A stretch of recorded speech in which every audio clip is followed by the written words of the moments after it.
Bem-vindo à Escola da Vitória. Esta é a aula número 4 e começa agora. Na aula de hoje, o nosso convidado é João Diogo Ramos. O João é CEO, dirigente desportivo e ainda fundador e curador do primeiro museu ZX Spectrum do mundo. Para conhecer melhor o João e ficar a saber mais sobre o seu trabalho, ouça até ao fim. Não saia daí, que a aula vai começar.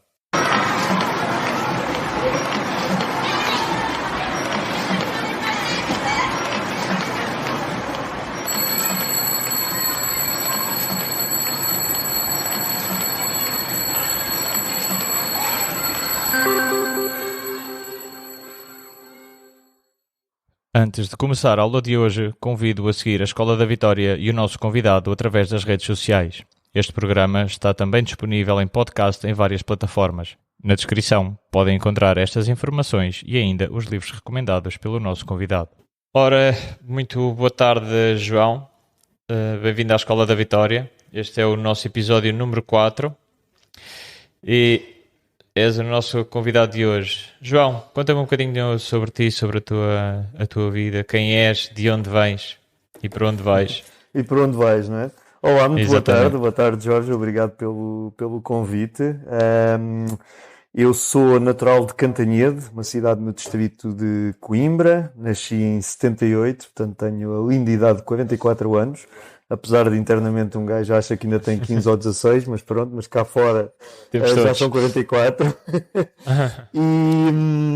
E pronto, e cresci em Febres, que é uma vila do concelho de Cantanhede, muito dinâmica nos anos 90, a nível de animação, de bares, chegou ali a ser um centro muito interessante, portanto foi um período muito interessante para viver lá.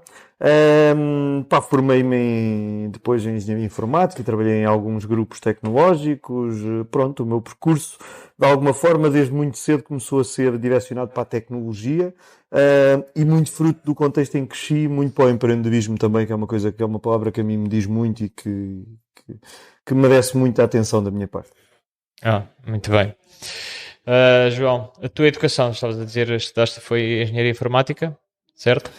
Sim, eu formei-me em Engenharia Informática ainda no pré-Bolonha, portanto tirei uma licenciatura de 5 anos na Universidade de Coimbra. É um curso extremamente de banda larga, ou seja, um curso que nos prepara para todo o tipo de, digamos, variantes depois na área da tecnologia e na área da engenharia informática. Quando era mais pequeno, o meu sonho sempre foi ser programador, era o que eu queria fazer, eu aprendi a programar sozinho. Cheguei a ir a uma final de umas Olimpíadas de Informática, quando estava no 9º ano, ainda não tinha qualquer aula de Informática. Aliás, isso foi até uma discussão entre mim e os meus pais, porque eu queria ter Informática e não havia na escola de Cantanhede. Portanto, começou a haver cadeiras de Informática quando eu cheguei ao 12º ano e eu sou aquela geração que apanhou o que se chamou, já se deve ter chamado muitas vezes, mas a nova reforma. Portanto, eu já não Sim. sou daqueles que tinham só 3 cadeiras no 12º ano. Eu já tive 5 ou 6, com Já provas foste, globais a tudo. Sim, foi o primeiro ano entraste. dessa nova reforma. É. Ok, muito bem. E Então, portanto nunca tive informática até, digamos, ao 12º, tive eletrónica, e depois então fui para a Universidade de Coimbra, que foi a minha primeira opção, e numa época espetacular, porque o departamento era novo, os professores eram extremamente acessíveis, acredito que hoje ainda seja muito interessante, mas naquela época foi mesmo muito especial, e portanto foi aí que me formei, sim. sim, foi na altura que houve ali um boom tecnológico e de informação, não só a nível técnico, mas também não, de hardware, mas também de software. Houve ali uma evolução grande, então, nessa altura que tu Sim, entraste. sabes que eu cresci a ouvir dizer que informação era poder. E eu ouvi dizer, mesmo na faculdade, tenho ideia que devem ter dito coisas deste tipo, que a pessoa mais importante numa grande empresa, e estávamos a pensar em direcionar os engenheiros informáticos para as grandes empresas, ok? E o Sim, engenheiro informático era a pessoa mais poderosa, digamos, de uma grande empresa, obviamente isto exagerando um bocado, mas para dar a ideia de que era a pessoa que tinha acesso à informação numa fábrica, a informação da produção, tudo isso. E, portanto, era quando se faziam grandes trabalhos de planeamento estratégicos, sistemas de informação e coisas deste tipo. Isto dito assim até parece que foi há 50 anos, não é o caso, mas na sim. realidade eu vejo grandes diferenças entre a informática que se vê hoje em dia, e principalmente que eu também fiz a minha carreira toda ligada a startups, do que foi o que estudei. Agora, aquele curso, claramente, e eu lembro o meu orientador de estágio, uma pessoa que eu tenho um apreço enorme, o professor António Dias Figueiredo, que foi um dos fundadores da Engenharia Informática em Coimbra, e que foi o mentor do projeto do NR1000, que é o primeiro computador português, que nós temos até no Museu em Catanhede, depois falaremos Sim. certamente de tudo isso. Mas eu lembro-me numa aula do professor Dias Figueiredo dizer, epá, para ser programador não precisavas de tirar este curso. Podias tirar um curso mais simples. Isto sem qualquer desprimor, atenção, para quem faz carreiras na parte técnica, porque isto não, é impossível fazer alguma coisa na informática se não tiveres boa malta técnica. Claro. Agora, eu é que pessoalmente, os meus soft skills puxavam muito mais para as áreas da gestão, do marketing, de consultoria, e portanto acabei por ir direcionando a minha carreira para aí, apesar de ter começado por fazer programação, que eu adoro, e tenho muitas Sim. saudades. Ok. E tu, depois de acabares o teu curso na universidade, qual foi o teu percurso de vida até aqui? Olha, Fazendo, eu como se costuma dizer, fazendo o long story short, ou não? Não long é? story short, ok, vamos tentar. Isso comigo não é muito fácil, mas vamos tentar. Olha, eu arranquei de Coimbra para o Porto, fui viver para o Porto e tive lá quase 2 anos. Entrei num projeto muito interessante que tinha investimento, estava ligado maioritariamente a Salvador Caetano, que era um projeto chamado Global Shop, que é uma tentativa de fazer um centro comercial virtual por alturas do ano 2000, com um hipermercado, que era o Tujur, com montes de lojas de marcas conhecidas, a Raul, a Tricana, lembro-me de montes de lojas que fizemos, digamos, as lojas deles online. Portanto, quando depois aparecem aí, às vezes, nos últimos anos, uns sites a dizer primeiro centro comercial virtual na internet, mas isso normalmente é para me rir, porque o meu Sim, estágio foi em comércio eletrónico, foi aquilo que a Amazon faz muito bem quando estás a fazer uma compra e aparece em baixo a dizer pessoas que compraram isto também compraram outra coisa qualquer. Isso é uma é, técnica de upselling, cross-selling. sim, E isso foi uma coisa que eu implementei no meu estágio nessa plataforma, no Global Shop. Pá, tive lá 1 ano e meio. Nunca me habituei muito à questão da grande cidade do trânsito, confesso. Para quem tinha crescido em Catanhede e em Coimbra, onde eu costumo dizer que não há trânsito, conheces sempre sim, alternativas. sim, Foi difícil e, portanto, eu epá, não era aquilo que eu procurava para a minha vida. Isso para mim foi muito fácil ter noção disso. E, portanto, decidi voltar para Coimbra. Quando voltei para Coimbra, pá, eu sou uma pessoa muito ambiciosa, sempre fui, e achei que a empresa que estava mais na moda e que tinha planos que eu achava que eram tão ambiciosos como os meus, não eram muito maiores. Era a Critical sim, e, portanto, eu aderi ao grupo da Critical Software em janeiro de 2002. certo, Epá, e apesar de formalmente já não estar ligado ao grupo, continua a ser da casa. A empresa que eu estou a liderar hoje em dia é um spin-off que nasceu dentro da Critical, é um projeto de intraempreendedorismo, ou seja, ok, empreendedorismo feito dentro da própria Critical, e portanto a Critical para mim eu digo que é das melhores escolas de engenharia que eu podia encontrar e moldou muito o meu percurso também, e portanto de sim. alguma forma estou ligado à Critical ainda hoje. Sim, como diz a escola, foi através da escola, mas da experiência que tiveste dentro da Sim, Critical que te ajudou, não, sim, não sim. como uma escola mesmo Isso mesmo, tradicional. sim. Ok, Isso. foi pela experiência. Eu costumo dizer que no meu percurso eu tive usando a expressão, dois MBAs, digamos, não é? Houve uma Ok, altura que eu pensei muito em fazer um MBA, depois isso vulgarizou-se demasiado e, sinceramente, a carreira que eu fiz acabou por me ir dando experiências, em empresas de uma determinada dimensão, pequenas sempre, certo? Mas um bocadinho de tudo. Portanto, eu acabei por fazer um bocadinho de tudo e, portanto, eu a certa altura desisti um bocado dessa ideia porque achei que não ia trazer grande benefício. Mas eu considero que tive dois MBAs na minha vida. O primeiro, na fase ainda de adolescente, numa coisa que depois podemos falar melhor, que era uma cooperativa, que era o Ave Negra, em sim, Febres, e outra, claramente, a Critical, que foi quem me deu, digamos, a ambição, o pensar global, o pensar grande. E como um amigo meu, opá, e ter a clara noção que tu, para acompanhares a malta que está ao teu lado, neste caso na Critical, pelo menos na altura que eu lá estava, tinhas de mexer muito para conseguir acompanhar o ritmo, porque não era fácil. E eu ainda por cima, sim, tecnicamente, não era ninguém que me destacasse nesse aspecto. Portanto, tinha de combater isso com outras características que com tenho, outras de características. resiliência, de vontade. E pronto, e portanto, foi a maneira. Fui crescendo lá dentro e aprendi imenso, tive oportunidades espetaculares. Sim, podes falar-nos um bocadinho desse teu MBA do Aurinegra e o que é o Aurinegra? Olha, o Avinegra já não existe. O Avinegra é um contexto muito engraçado. Quando eu disse que Febres, portanto, a Vila de Febres teve ali um ecossistema muito dinâmico, estou-me a referir a anos 80, anos 90. Eu estava a falar há bocado mais a pensar nos anos 90 e de os bares todos que existiam, que chamavam gente do distrito todo. Mas nos anos 80 aconteceu ali um conjunto de fenómenos que a mim me marcaram muito especialmente, fruto do contexto familiar. O Avinegra começou por ser uma rádio pirata, na altura em que as rádios piratas começavam a aparecer no nosso país, e um conjunto de pessoas, amigas, que já estavam ligadas a projetos relacionados com a música, decidiram montar um emissor de rádio pirata e desafiaram o meu pai para participar também. O meu pai tinha estado a tirar o curso em Coimbra de Engenharia Agrária e vinha mais com a vontade de fazer algo na área de jornais, porque já tinha feito algumas publicações nesse sentido. Então juntaram-se ali todos e criaram a certa altura, abreviando a história, uma cooperativa de informação e cultura. Uma espécie de uma associação, mas era um modelo que estava muito em voga também. E primeiro começou com a Rádio Pirata, que depois teve a sua vida, depois teve ali uma fusão com outra rádio no Conselho de Cantanhede e depois acabou por a malta de Febres do Avinegra desligar-se do projeto. Mas continuaram depois então com a parte do jornal. Ora, porque é que isto foi relevante para mim? Por um motivo. Porque havendo esta cooperativa, e o meu pai sendo um dos diretores da cooperativa, naturalmente eu acompanhava muitas vezes. Eu tinha, ora, isto começa em 85, portanto eu tenho 7, 8, 9, 10 anos, por aí. E quando eu tenho, imagina, 13 ou 14 anos, começaram a haver um conjunto de situações que eu acho que foram extremamente relevantes para mim. Uma foi, eu quis praticar karaté, não havia em Febres, não tem problema. Arranjámos um professor, montámos uma escola de karaté que funcionou pelo menos durante 2 anos. Houve gente a querer praticar ginástica, houve uma escola de música, houve um grupo excursionista, houve montes de coisas. Outro exemplo que eu tenho, quando tinha 16 anos, e isto até nos liga a algumas pessoas em comum, amigos em comum que temos, e que é outra das minhas paixões a nível desportivo, que é o ténis de mesa, eu quis praticar ténis de mesa.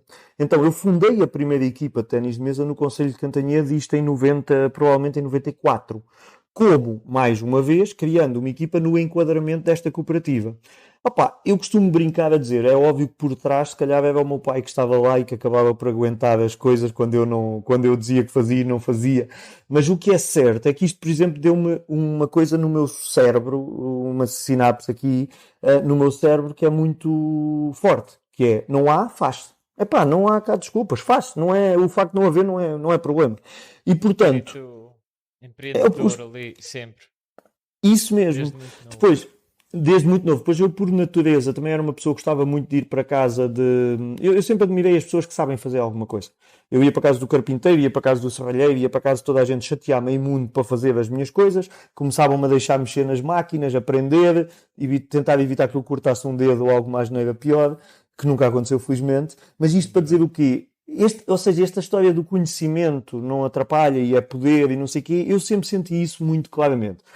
Depois, por questões mais pessoais, eu era o puto da informática, da aldeia, digamos, não é? Da vila, e portanto comecei a ter ali muita exposição, comecei a escrever para o jornal sobre computadores, uma rúbrica que eu tinha sobre isso, portanto também tive a experiência de escrever para um jornal, tive a experiência de quando o funcionário do jornal estava de férias, eu ia trabalhar as férias todas, para ganhar uns cobres para comprar peças para o computador, mas isso deu uma experiência, por exemplo, ainda hoje dão-me um texto para rever. Para mim é muito fácil rever um texto porque eu habituei-me a fazer isso no jornal, porque tinha de fazer isso. Portanto, há aqui um conjunto de coisas que me moldaram de uma maneira muito especial e que tem a ver com o meu enquadramento familiar e a ligação a essa cooperativa. Portanto, eu acho que esse foi o meu primeiro MBA, claramente. Sim. E o segundo, então, na Critical, fizeste um spin-off, foste tu que o criaste ou foi... Ou conta-nos? Olha, eu explico-te já essa história, mas eu na Critical fiz um bocadinho de tudo. Eu entrei na Critical quando eram para aí 60 pessoas. Eu costumo brincar a dizer, não sei quantas dessas aqui ainda lá estão, devem estar pelo menos umas 30. Mas, portanto, isto para dizer o quê? A Critical hoje é um grupo com milhares de pessoas. Só a Critical Software tem para aí 1 milhar de pessoas, fora as outras empresas todas que se criaram. É óbvio, quando eu estive lá, a empresa era diferente. E é por isso que eu digo que o meu percurso foi sempre feito em startups ou empresas relativamente pequenas. Eu nunca apanhei a Critical com tanta gente. Eu saí, entre aspas, da Critical Software para este projeto em, vamos dizer, 2009. continuei a acompanhar tudo, claro. Mas pronto, o enquadramento é aí. Na Critical fiz programação, fiz gestão de projetos, gestão de produto, fiz consultoria, fiz um bocadinho, fiz parte comercial, fiz um bocadinho de tudo. Isso ajudou-me imenso. O que a Critical me deu foi o pensar grande. Foi o não pensar as coisas para o nosso bairro, para Portugal, para tudo isso. Foi o ter de pensar que somos tão bons como qualquer outras pessoas no mundo. Aliás, a nossa engenharia portuguesa é muito boa e portanto, nós tínhamos a capacidade de fazer ali coisas, estrondosas. E apesar de não ser um caso muito falado, eu lembro-me sempre, foi a Critical que resolveu o problema quando o António Costa era Ministro da Administração Interna, quando houve o alargamento da União Europeia e havia um problema para os sistemas de informação funcionarem no espaço Schengen, para os novos países aderirem. Foi a Critical que resolveu esse problema, porque tinha havido alguém que tentou e não estava a conseguir, e portanto descalçámos essa bota. Pronto, e portanto isso, eu não tive nada a ver com isso, ok? Mas isso mostra a capacidade de fazer. O projeto em que eu estou, que hoje se chama Redmarker, e na altura chamava-se Critical Health, como o nome indica, era uma empresa para a área da saúde. Resultou de um telefonema que eu lembro perfeitamente, foi em agosto, eu estava a trabalhar, estava a fazer um projeto de consultoria na Caixa Geral de Depósitos, numa empresa de tecnologia deles, no só grupo SI, e recebi um telefonema do Gonçalo Quadros, que foi meu chefe, e é meu amigo também. Criámos uma relação, eu criei uma relação também de admiração muito grande, ensinou-me muita coisa, e portanto o Gonçalo desafiou-me para olharmos para a hipótese de criar uma nova área na empresa, que era a área da saúde. Muito porque tinha havido ali um contacto com outra entidade que é muito especial para mim, que é o IBLI, que é uma associação de investigação em oftalmologia, criada pelo professor Cunha Vaz, em Coimbra, e que é dos centros de investigação mais avançados a nível de oftalmologia na Europa, e que por acaso também está em Coimbra. E, portanto, eu passado um mês ou 2 meses, eu estava na América, no Congresso de Oftalmologia, a começar a magicar o que é que íamos fazer aqui. Isto foi em 2005, andámos ali 2 anos a fazer planos de negócios, a pensar o que é que devíamos fazer, e até que se juntaram um conjunto de variáveis, e então em dezembro de 2008 criámos a Critical Health. Com o passar dos anos, a empresa acabou por se focar mesmo só em oftalmologia e em doenças da retina, ou seja, a retinopatia diabética, que é uma doença da diabetes e tudo isso. E, portanto, o que nós fazemos é, o que hoje em dia está muito na moda, na altura estava menos, tecnologia de inteligência artificial para fazer análises automáticas dos exames que os diabéticos têm de fazer ao fundo do olho, à retina, sim, para ver até que ponto é que tem ali suspeitas, lesões de retinopatia diabética e garantir que são tratados precocemente. E, portanto, foi esse caminho que nós fomos fazendo desde, grosso modo, 2009. Apesar de eu ter começado uns anos antes, e não é como uma startup que tu idealizas em tua casa e depois vais à procura de investidores. Não, aqui foi ao contrário. Foi uma oportunidade que me foi colocada nas mãos e que eu tinha 2 hipóteses: ou aceitava o desafio ou dizia, não, isso não me interessa, mas eu aceitei, eu não sou a dizer que não, e portanto, claro, e foi crescendo até agora. Só para perceber, e para fechar essa parte, se calhar, sim. É um projeto que me ensinou imenso. Há 2 anos, para aí, eu acabei por fazer um management buyout, portanto, uma aquisição da empresa, porque era a maneira dela poder continuar num contexto melhor, feito com o acordo da Critical. Não foi nada em que as pessoas tenham chateado. Aliás, a nossa sede continua a ser em Taveiro, no mesmo edifício da Critical, por isso é que eu continuo também a ir lá frequentemente.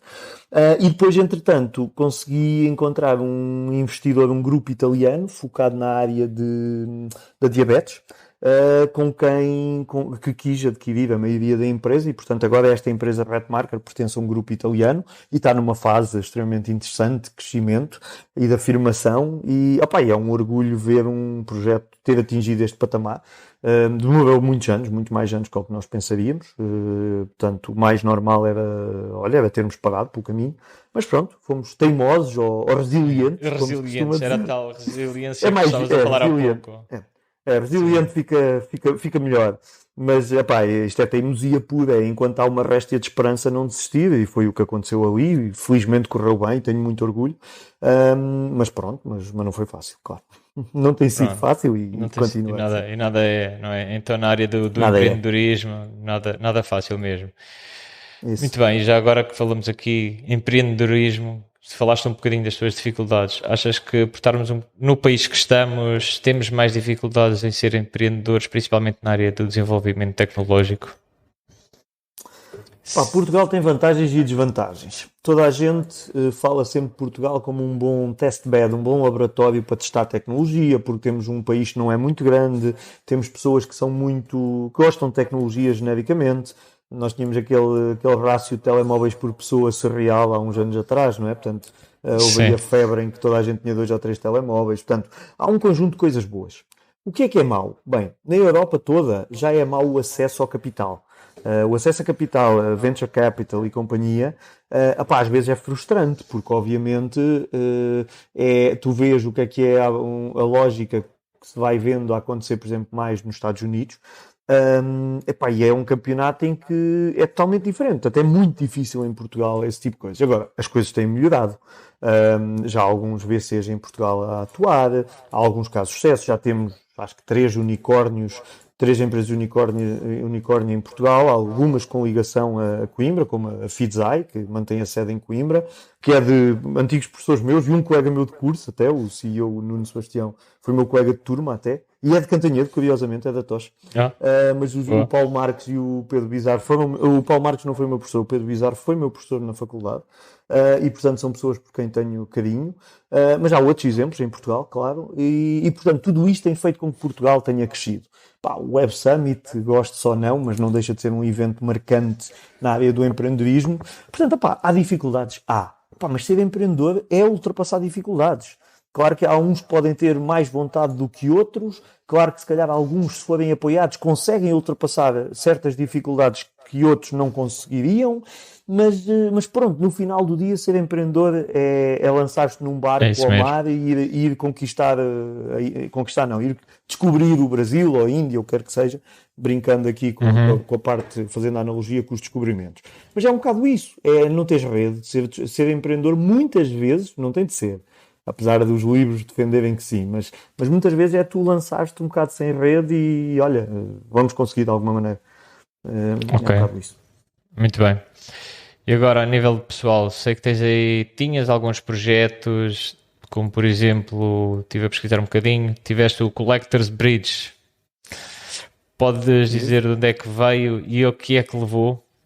Olha, o Collector's Bridge, e tive outros também pelo meio aí, a Alfa Coimbra pelo menos, que também ainda existe, mas pronto, aí já não estou com um papel executivo. Mas o Collector's Bridge é um caso giro, porque apesar das pessoas se calhar não perceberem a ligação, tem uma ligação muito forte com aquele que é o projeto da minha vida neste momento, e que é o do museu, que estou seguro que vamos falar depois mais daqui a um bocado. O Collector's Bridge surge de onde? A certa altura, eu mais ou menos já há 10 anos atrás, decidi começar uma coleção de computadores. Eu sempre fiz coleção de coisas quando era puto, tinha 2000 porta-chaves em casa, aí foi um bocado mais os meus pais, se calhar, a incentivar-me e os amigos. Na minha família sempre houve pessoas, ali na zona de Cantanhede há muita gente a colecionar coisas, não sei dizer porquê, e portanto sempre houve aquela questão de colecionar. Aí o meu tio coleciona postais ou canetas, eu coleciono, sei lá, os calendários, no meu caso, os porta-chaves. E portanto eu sempre tive esse bichinho das coleções. E desde miúdo, eu disse que a minha carreira desde muito cedo começou a ser direcionada para a tecnologia. Isso foi porque eu tive um objeto que mudou a minha vida, para melhor, nesse caso, que foi o Spectrum, o ZX Spectrum, o computador dos anos 80, que digamos foi o primeiro computador na casa das pessoas, genericamente falando. E eu, para aí, há 10 anos atrás, comecei a colecionar esses computadores. Porque eu quis colecioná-los porque eu dizia assim, estes computadores foram importantes para mim. Eu uma vez dei uma entrevista ao Jornal Económico, onde eu dizia que era da geração Spectrum. O que eu queria dizer era precisamente, tive um objeto que me obrigou a aprender a programar, a aprender como é que ele funcionava. Em detrimento, por exemplo, das consolas, que era muito mais metes o cartucho ou o CD ou o que seja e estás a jogar. Portanto, eu estava aí a tentar fazer esse paralelo, essa diferença entre computador e consola. E portanto eu decidi começar a colecionar esses computadores. Eu ainda tinha muita coisa guardada em casa de miúdo, dessa época, e depois eu sabia de uma coisa que para mim era muito importante, que era a história destes computadores está muito ligada a Portugal, porque havia uma fábrica em Portugal, a da Timex, na Caparica, que montou muitos destes computadores e chegou a desenvolver alguns modelos. E eu sabendo disso, e sabendo que isto não devia ser esquecido, Epá, aquilo para mim, eu queria colecioná-los para preservar a história. Epá, mas genuinamente eu pensei, são 5 ou 6 computadores, 7 ou 8, está bem, mais uma coisa ou outra, quer dizer, está bem, vou-me entreter um bocadinho, está Sim, feito.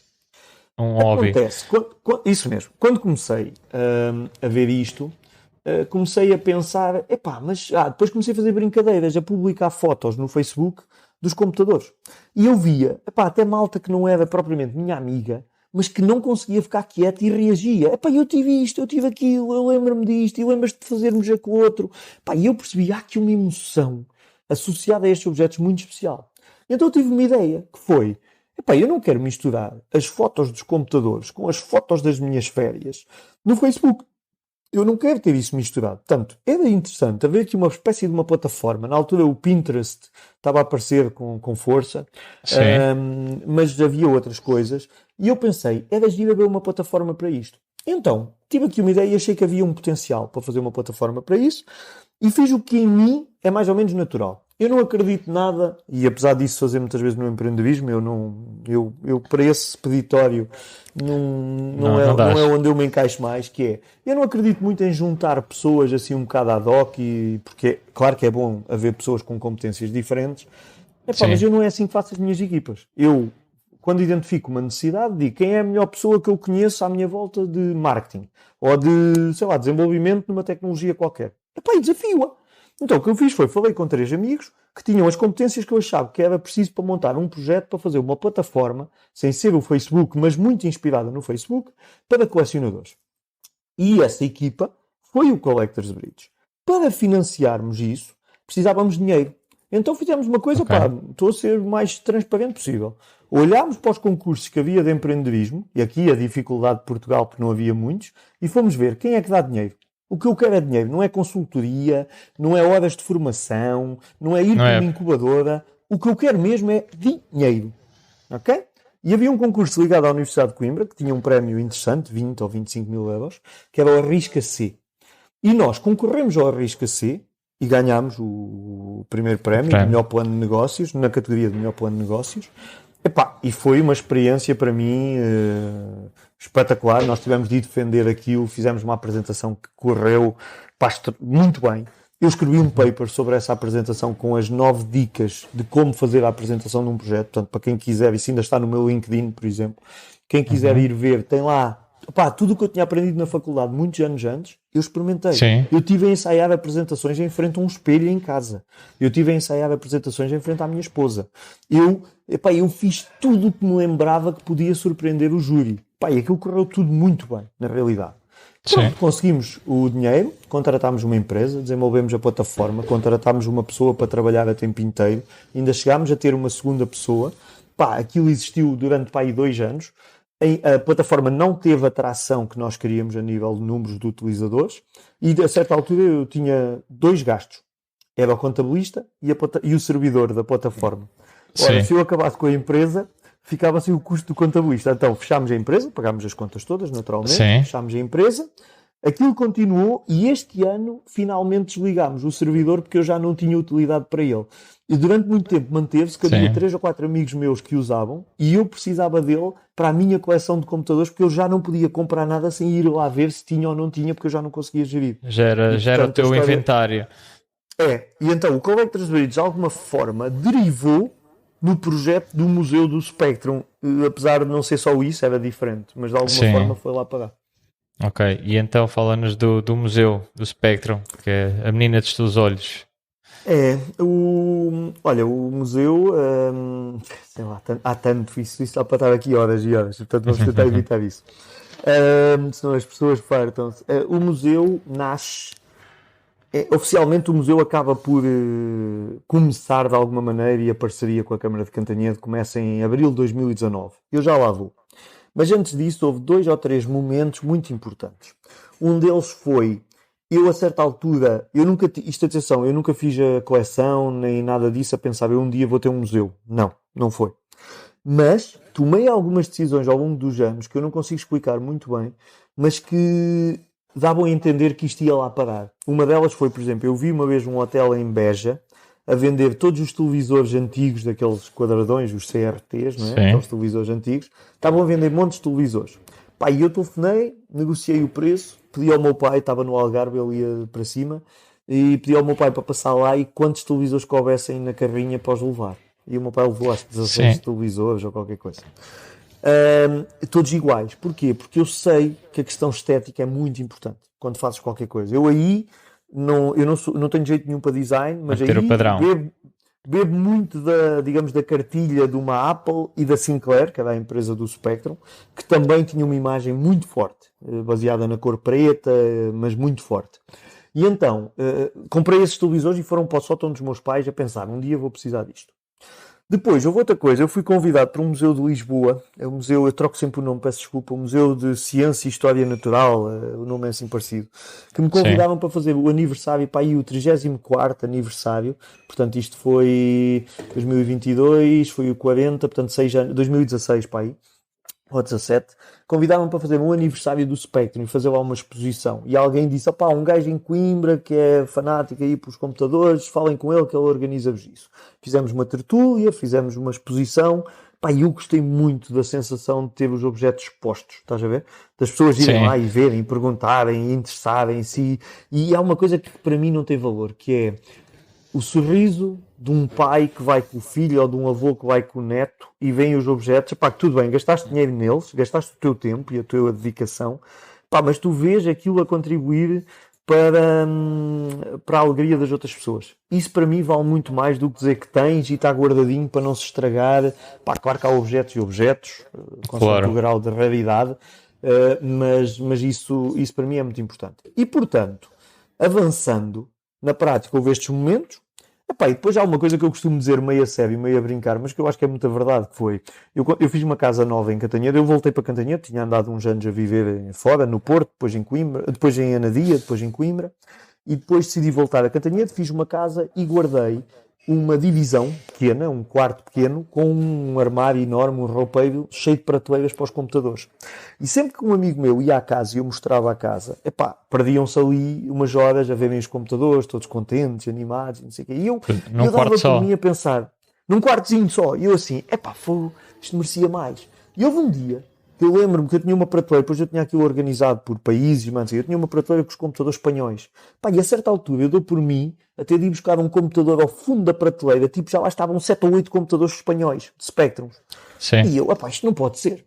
Pá, e basicamente eu percebi, eu tenho um problema, eu não tenho espaço. Eu não tenho espaço, não consigo ter espaço neste momento. Portanto, eu tenho duas soluções. Ou começo a vender os computadores, epá, o que é que eu posso fazer mais? E eu pensei, epá, aí é a maneira de pensar de empreendedor, que é, o que é que eu posso fazer? Bem, eu não quero vender os computadores. Tenho os computadores. Eu acho que isto tem interesse. Posso ser o único maluco a achar isso, mas eu acho que isto tem interesse. E eu pensei, o que é preciso para meter os computadores expostos? Pá, preciso de um espaço. Preciso de alguém que pague a eletricidade e a água e do espaço. E preciso de alguém que mantenha o espaço aberto. Preciso de um funcionário, que é a coisa mais cara.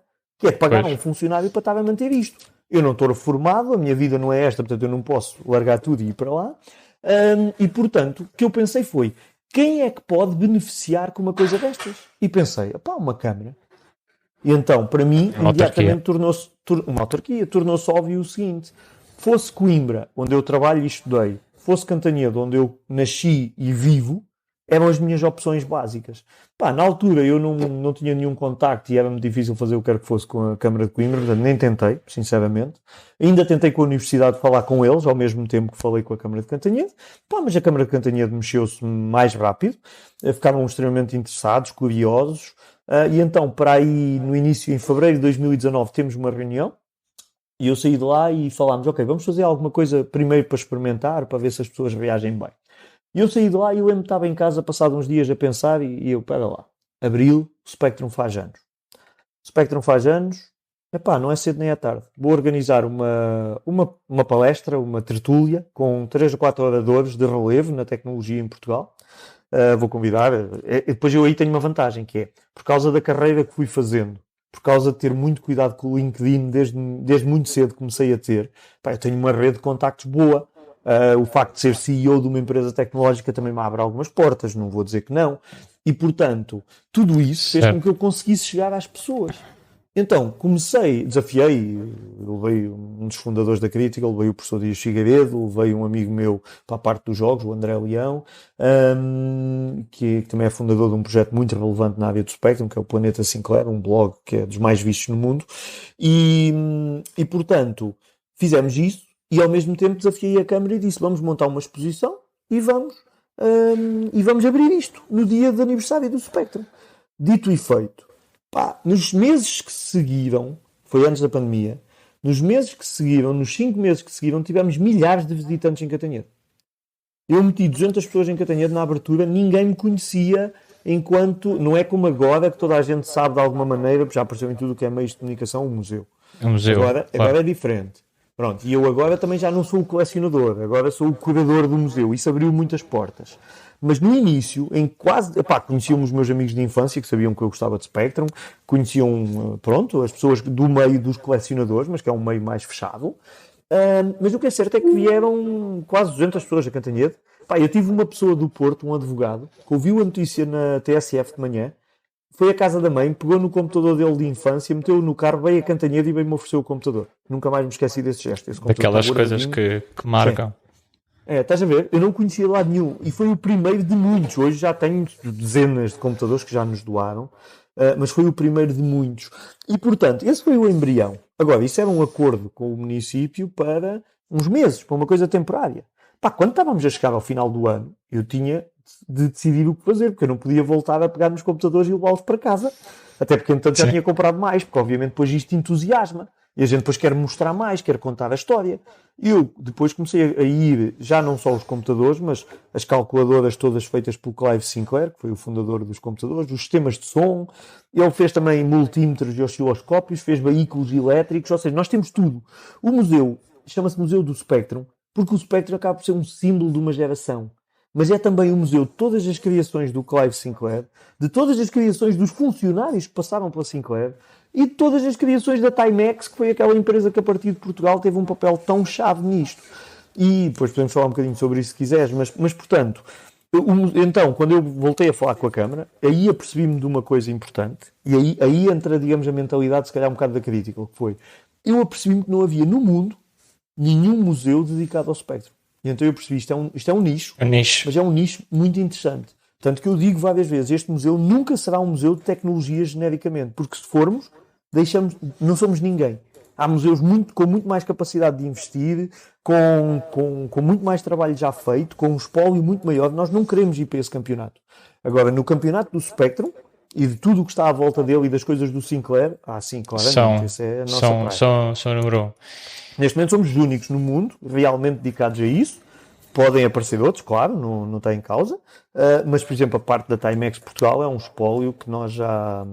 está todo, nós estamos até a reconstruir equipamentos que eles fizeram. Portanto, está aí um trabalho que eu, nem nos meus melhores sonhos consegui imaginar. E lá está, nada disto foi pensado. Aqui, só para concluir, quando eu fui falar com a Câmara de Cantanhede novamente e apresentei o projeto a dizer vamos fazer o primeiro museu no mundo dedicado ao Spectrum, eles já se tinham antecipado e o Dr. Pedro Cardoso, que é o vice-presidente, que tem o pelouro da cultura e que é um bom amigo e um grande defensor deste projeto, já tinha uma aula reservada na antiga escola primária para o museu e aí sim já avançámos com uma coisa dedicada que vai agora este mês de outubro ser alargada com mais uma sala. Entretanto, e há planos para depois mudarmos para outro sítio, mas isso ainda vai demorar uns aninhos. E isso será uma festa de aniversário, essa inauguração será 17 de outubro. Olha, no vosso aniversário ou nem por isso? O nosso aniversário não está definido ainda aos moldes o que é que vamos fazer em outubro. O nosso aniversário é 17 de outubro, que é uma segunda-feira. Portanto, não é um bom dia, até porque os museus estão fechados já segunda-feira. Eu provavelmente vou apontar para fazer alguma coisa no fim de semana seguinte, no sábado, mas ainda tenho de afinar isso, não está definido. Agora, temos já novos espaços para abrir. Há muitas outras coisas que queremos fazer. No ano passado fizemos o primeiro open mic, ou seja, em que as pessoas podiam juntar-se a nós, mas online, por causa da pandemia, porque este projeto do museu tem aqui um contexto terrível, que é, isto foi tudo feito, a mudança para o novo espaço e tudo mais, foi tudo feito durante a pandemia. Ou seja, em que estava tudo fechado e limitado. Isto é surreal. Nós abrimos o museu, porque a certa altura a agência Lusa deu uma notícia que nós estávamos a construir um museu novo, digamos, E eu tive, por exemplo, a TVI a ligar-me e a dizer: nós vamos ir filmar, nem que seja aos pintores a trabalhar. Portanto, a gente quer ir aí. Pá, e depois tive as televisões todas a vir. Portanto, houve muito, muito interesse pelo projeto. E por isso é que eu digo: isto é um projeto que eu não planeei. É um projeto que cresce constantemente. Eu dou-te um exemplo. Em abril, celebrámos os 40 anos do Spectrum num evento, pá, peito feito mesmo, 2 dias. Tivemos o sobrinho do Clive Sinclair em Portugal. Tivemos o filho a participar à distância. Tivemos o professor Steve Vickers, foi a pessoa que fez o manual e a ROM, que é, digamos, o sistema operativo, digamos assim, do Spectrum, a participar. Tivemos criadores de jogos, como o criador do Cabal, que era um dos jogos das máquinas, que fez a adaptação para o Spectrum, Jim Bagley, e o Midnight Resistance. Tivemos os Oliver Twins, fizeram jogos para o Spectrum super conhecidos. O Clive Townsend, que foi o criador do Saboteur, que era o primeiro jogo, digamos, de ninjas, no mundo ninja, no Spectrum. Ou seja, estamos a falar de um evento que nem nos meus melhores sonhos eu consegui imaginar, e acho que foi claramente o maior evento feito de celebração dos 40 anos do Spectrum, e que aconteceu uma coisa muito gira, que foi todos os contactos que eu comecei a fazer, a convidar pessoas, não houve uma que me dissesse que não. E isto levantou-me um problema, que eu a certa altura tive que parar e pensar, eu não consigo trazer esta gente toda. Não, isto cresceu de uma maneira, eu assustei-me. E portanto, isso mostra como as pessoas têm um carinho enorme por este projeto. Outro exemplo, o caso da Timex. Nós anunciámos, agora quando estamos a gravar, anunciámos tanto aqui em meados de setembro, anunciámos o 5º encontro da Timex, que foi feito em Cantanhede. Foi a primeira vez que fizemos um encontro de ex-funcionários da Timex em Cantanhede. Tivemos cerca de 70 ou 80 ex-funcionários que vieram, há muitos outros que hão de vir também. Foi um momento completamente histórico. Nós fizemos algumas homenagens, claro, mas por exemplo, a Timex entregou ao museu, em meu nome, mas ao museu, uma placa de funcionário honoris causa, que é assim, não é a placa, é o simbolismo de que nós conseguimos penetrar esta barreira, entre aspas, e conseguimos estar com eles a reconstruir esta história, que a única coisa que era é homenageá-los. Claro, é torná-la imortal. A minha vida é boa, ou foi melhor, se calhar, do que podia ter sido, porque eu tive um objeto que eu tive curiosidade em compreender, claro, mas porque houve um objeto que era relativamente acessível, não era barato, mas era relativamente acessível, que os meus pais e familiares me puderam oferecer, claro, e porque depois despertou a minha curiosidade, mas isso mudou a minha vida. Eu desde miúdo que disse, eu quero trabalhar ligado à tecnologia, porque isto fascina-me. Portanto, é a minha maneira de dizer obrigado, quer aos meus familiares, quer às pessoas que fizeram o computador, quer a toda esta gente. E assim nasceu. E agora, aqui uma questão.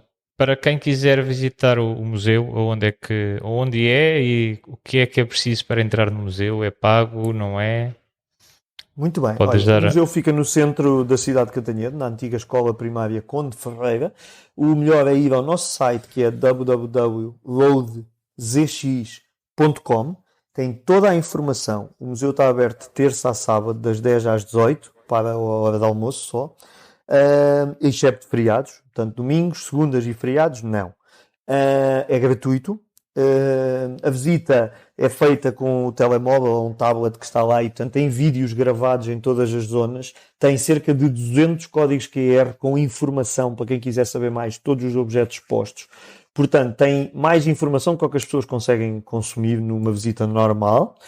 Isto também porque às vezes há pessoas, obviamente, que gostam e tentam me contactar. Eu lá estava, se a minha agenda permitir eu tento, mas isso não é condição. Estamos em tudo o que é redes sociais.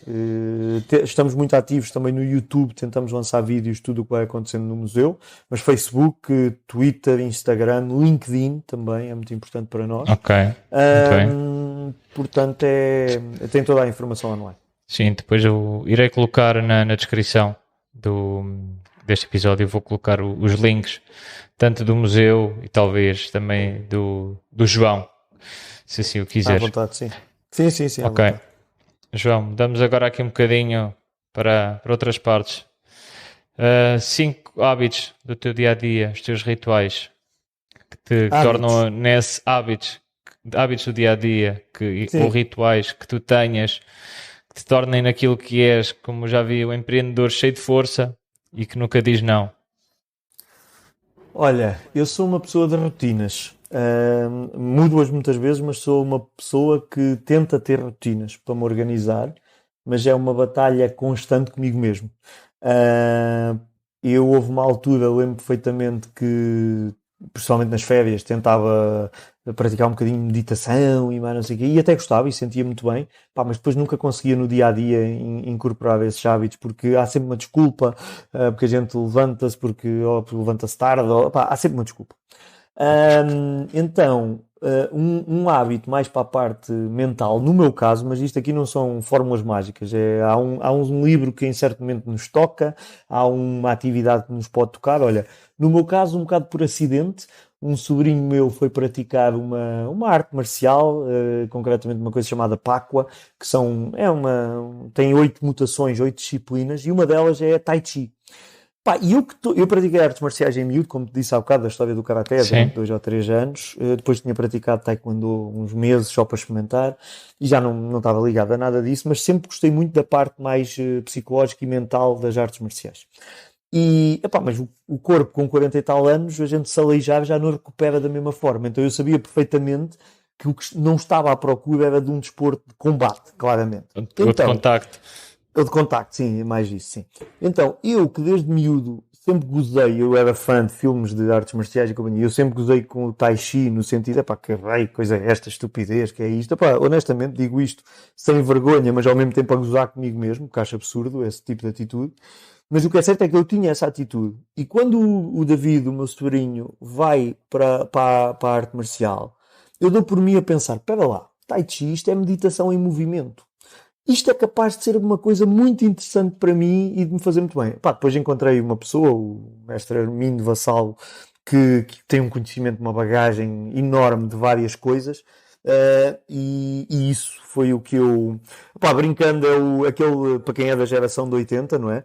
É o Mr. Miyagi que tu andas à procura para te ajudar no dia a dia. Portanto, olha, um hábito que eu tenho é pratico 2 vezes por semana a parte do Tai Chi, e obrigo-me a ir principalmente porque me dá flexibilidade e eu tenho postura, por causa de ser informático, as posturas todas terríveis, e portanto isso ajuda, e mentalmente também ajuda. Depois há outras coisas que eu acho muito importantes. Uma coisa que muitas pessoas não falam, mas cada vez mais há pessoas a falar nisso. Eu faço psicoterapia, tanto periodicamente, também. São coisas que quando nós somos miúdos, se calhar acabamos de fazer entre nós com os amigos, mas depois a vida vai mudando, as pessoas têm famílias, têm outras prioridades, e portanto acho que é importante não descuidar a parte mental. Porque o empreendedor no final do dia é uma máquina que tem de aguentar, porque no dia que tu desistires, quer dizer, dificilmente alguém vai lá puxar por ti. Portanto, ou tu acreditas e aguentas, basicamente é um trabalho constante e tens que estar sempre a afinar a máquina, e se calhar a psicoterapia ajuda um bocadinho a afinar. Ajuda, pelo menos tu tens de sentir bem contigo próprio. Portanto, isso são coisas que eu tenho aprendido, mas atenção, é um caminho de descoberta. Não estou a dizer que descobri a pólvora, não é nada disso. É muito mais andar a palpar e a ver o que é que nos faz sentir bem. Depois na parte física, porque eu gosto de comer bem, infelizmente, e então é preciso fazer desporto. Desporto que eu mais gosto, por prazer, é o ténis de mesa. Portanto, eu pratico ténis de mesa. Há um amigo nosso em comum que, quando a gente se conheceu assim melhor, basicamente a conclusão foi: porque é que a gente pratica ténis de mesa? Para poder ir para umas tainadas de vez em quando, comer bem. Exatamente. E portanto, pratico ténis de mesa por causa de manter a parte física, minimamente. Gostava de praticar muito mais, mas pronto, não sou muito pessoa de andar com atletismo. Pratiquei muitos anos, mas não custa-me imenso. Mas pronto, basicamente os hábitos que estás aqui a ouvir são hábitos sobre tentar manter minimamente a parte física ativa e a parte mental, principalmente, que acho que nos últimos anos foi o que dei mais atenção. Agora, depois eu tenho características, pessoalmente, que algumas são terríveis. Por exemplo, eu faço muito multitasking, que é uma coisa que a maioria das pessoas diz para não fazer, e eu ando a tentar combater agora, apesar de até hoje eu sempre ter achado que isso era uma vantagem. É extenuante, e há muitos momentos em que eu começo a sentir que fico irritado. É muito difícil gerir depois as emoções, e portanto muito cuidado com essa questão do multitasking, mas não é fácil ter a disciplina. Quando tu tens um projeto Pá, porque obviamente o projeto do museu não é um projeto que eu pego às 10 da noite, das 10 à meia-noite e apenas quando calha. Não, há Claro. momentos em que eu tenho de atacar as oportunidades todas que surgem. E portanto aí eu tenho de depois também compensar na empresa. Portanto é um balanceamento que não é fácil. Felizmente as pessoas à minha volta compreendem. E epá, eu dou o litro em todas as frentes para conseguir ir cumprindo estes E, sonhos. e bem, muito bem. Passando à frente. Hábitos de leitura. Tens? Ou Olha, com a tua eu vida? gosto muito de ler. Eu gosto muito de ler, aliás, desde miúdo, eu era completamente fã. Olha, ainda tenho a coleção das aventuras todas dos Cinco e outras coisas da Enid Blyton e Uhum. companhia. Portanto, eu gostava muito de ler desde miúdo. Com o passar dos anos, cada vez mais sinto a dificuldade de criar o hábito de leitura. Portanto, leio nas férias, leio numa viagem, e aí sim, tipo viagens intercontinentais, isso é espetacular para ler livros. Epá, no dia a dia é mais difícil. Mas leio, continuo a ler. Tipicamente leio, assim nos últimos anos, principalmente dois tipos de livros. Ou livros mais sobre, lá está, a parte mental, de como olhar para a vida, de, olha, até tentando conjugar com as artes marciais, por exemplo, a parte toda filosófica do Bruce Lee, que é uma coisa que eu sempre admirei bastante, a maneira de ver a vida ligada às artes marciais, mas aquela componente mais filosófica, não é a componente física. Uhum. Essa parte acho também muito, muito interessante. Mas livros, obviamente disso, ou lembro-me de ler o Monge que vendeu o Ferrari, epá, montes de livros desses que muita gente consegue atirar nomes para o ar. Depois, uma coisa que eu gosto muito, muito de ler são biografias de pessoas que eu admiro. Epá, desde Steve Jobs, desde do fundador da Nike, desde o Jeff Bezos, desde montes e montes e montes deles, porque acho que aí é onde a gente vai beber. Não quer dizer que a gente queira ser iguais, eu não quero, eu sempre disse, eu não quero fazer foguetões nem ir para Marte. O Elon Musk pessoalmente nem é uma pessoa assim, tenho aprendido a Sim. gostar, mas não é uma pessoa que me cative imediatamente. Mas acabas por ter Mas ali uma vida resumida em 300 a 400 páginas opa, e e tentar ver dá-te as dificuldades alguns que insights. tiveram. Sim, a tentar Uhum. ver as dificuldades que tiveram, tentar perceber como é que ultrapassaram os objetivos. Opa, pois há muitos outros, sei lá, olha, eu lembro a história do McDonald's, a história da Nike é fenomenal, a história do. Estava-me a lembrar de uma agora, de ultrapassar dificuldades. Ai, epá, olha, pronto, montes destas. As do Steve Jobs, agora depois também começaram a fartar um bocado. Mas há muita coisa ali. Eu não sou aquele fã da Apple completamente cego. Uhum. Mas houve duas ou três coisas que eu vi vindas ali do mundo do Steve Jobs que me marcaram muito. Aquela campanha de quando ele voltou à Apple do Think Differently, que eu acho que é de gênio. E portanto isso marcou-me imenso, é uma fonte de inspiração. Certo. Oh. E aquela frase que ele tem muito sobre. Que é uma coisa que eu intimamente acabo por pensar muitas vezes, que é aquela frase sobre, que é um bocado mórbida até, mas de se fosse o teu último dia de vida, querias fazer o que vais fazer hoje ou não? Pá, não estou a dizer levar isso a um extremo. Não me vou despedir Mas, amanhã se não gostar do que vou fazer hoje, como é óbvio. Mas usares exatamente. isso para pensar se estás a fazer o que gostas, se estás a dedicar o tempo ao que importa. Pá, eu muitas vezes penso, pá, ok, se eu desaparecer daqui a um mês, será que estou a fazer as coisas que realmente eu acho que me definem enquanto ser humano?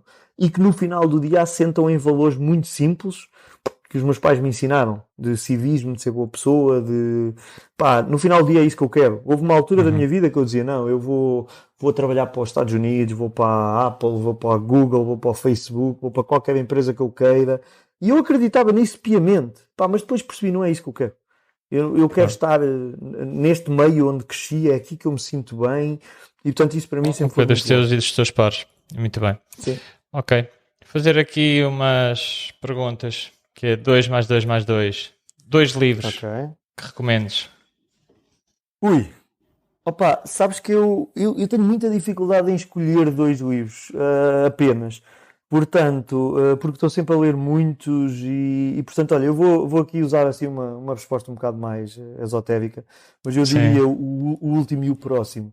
Ou Ok. seja, porque acho que a mensagem acaba por ser essa. A gente deve ler e depois deve pensar por nós. Eu posso-te, sem saber dizer o nome, e desculpa a resposta mais longa, mas sem saber dizer o nome, houve um livro qualquer que eu li que nem sequer era 100% direcionado a isto, numa viagem para os Estados Unidos, em trabalho, e que eu desse livro consegui idealizar e depois desafiar um amigo para fazer uma imagem que eu às vezes tenho no Facebook e noutros sítios, que acaba Sim. por definir-me enquanto os projetos em que eu estou envolvido.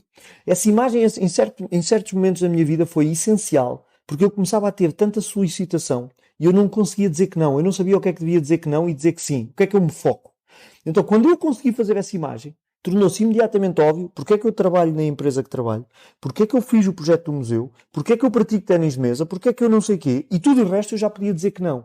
Portanto, sem sequer me lembrar do nome do livro, e o livro tinha a ver com pessoas que querem virar autoridades numa coisa qualquer e devem fazer um blog e não sei o quê, Sim.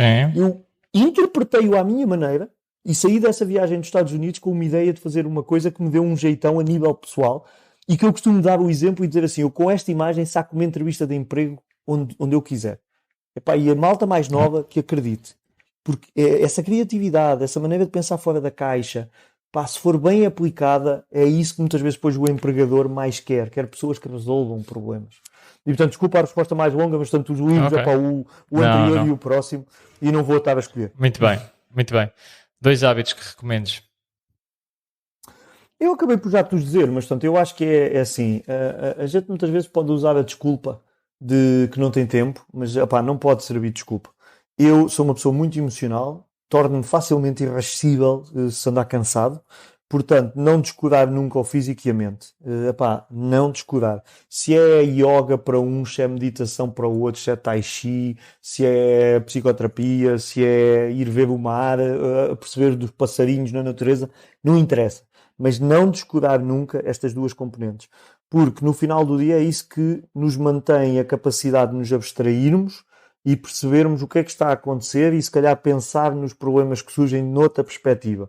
Eu já tive fases terríveis a nível de trabalho na minha vida, que me marcaram imenso, epá, e que eu nem me lembro bem dos detalhes de tudo o que passei lá, mas acho que epá, o essencial, quer para a sobrevivência, quer para a sanidade mental, é mesmo isso: é não descuidar Não o descurar. físico, fazer alguma atividade para que a saúde se mantenha e não descuidar a mente. E, portanto, Muito seja bem. lá as escolhas das pessoas que for. No meu caso, ténis de mesa e tai chi. Ok. 2 conselhos para a vida. Dois conselhos para a vida. Olha, há coisas para mim que são muito fortes. Uma, acreditar em mim mesmo. Portanto, e é um conselho que eu dou a toda a gente, que é, opá, não se deixem mandar abaixo por nada. Eu não estou a dizer para sermos teimosos e cegos e não vermos quando as coisas... Não é aquela história de a gente vai na autoestrada e vem 50 carros contra nós e nós dizemos que eles vêm todos em contramão. Claro que não é isso, não é? Sim. Não é ser cego. Mas se nós não acreditarmos em nós próprios, ninguém vai acreditar. Eu tenho uma história com o meu pai. Um dia eu fui para o ténis de mesa e eu ouvi o meu pai a ter uma... Ou para o ténis de mesa, não, para o atletismo. Eu ouvi o meu pai a dizer ao treinador que eu era franganote e que não ia ter jeito nenhum para aquilo. E aquilo marcou-me em miúdo. Eu tinha pai 9 anos e eu lembro perfeitamente de sentir-me mal e de pensar, epá, fogo, o meu pai, que devia acreditar em mim, está aqui a mandar-me abaixo. Não, eu vou esfolar-me para conseguir. Nota, não foi uma coisa com qualquer maldade nem nada, mas isso marcou-me para a vida. Eu já acho que já lhe o disse e que me costumo falar nisto. Isso marcou-me completamente para a vida. Portanto, acreditar em nós próprios é essencial e querermos e lutarmos até ao último fôlego, enquanto acreditarmos que é possível, não desistir. Sim.